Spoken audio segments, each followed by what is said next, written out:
ইউক্রেনকে আরও $1.25 মিলিয়ন সামরিক সহায়তা দিচ্ছে যুক্তরাষ্ট্র। ওয়াশিংটন শুক্রবার ইউক্রেনের জন্য $1.25 মিলিয়ন সামরিক সহায়তার একটি নতুন প্যাকেজ ঘোষণা করতে পারে বলে জানিয়েছে বার্তা সংস্থা এপি।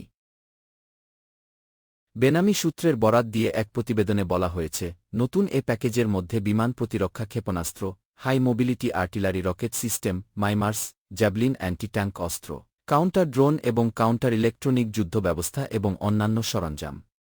এর সঙ্গে 155 মি এবং 105 মি আর্টিলারি শেলও অন্তর্ভুক্ত থাকতে পারে।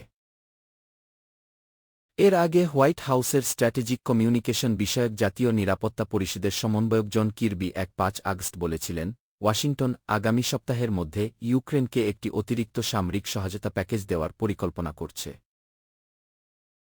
তার আগে মার্কিন সংবাদপত্র পলিটিকো এ বিষয়টির সঙ্গে ঘনিষ্ঠ ব্যক্তিদের উদ্ধৃতি দিয়ে জানায় যে, যুক্তরাষ্ট্র ইউক্রেনকে joint air to surface stand off ক্ষেপণাস্ত্র জেএসএসএম দেওয়ার জন্য উন্মুখ, যদিও এখনও কোনো চূড়ান্ত সিদ্ধান্ত নেওয়া হয়নি।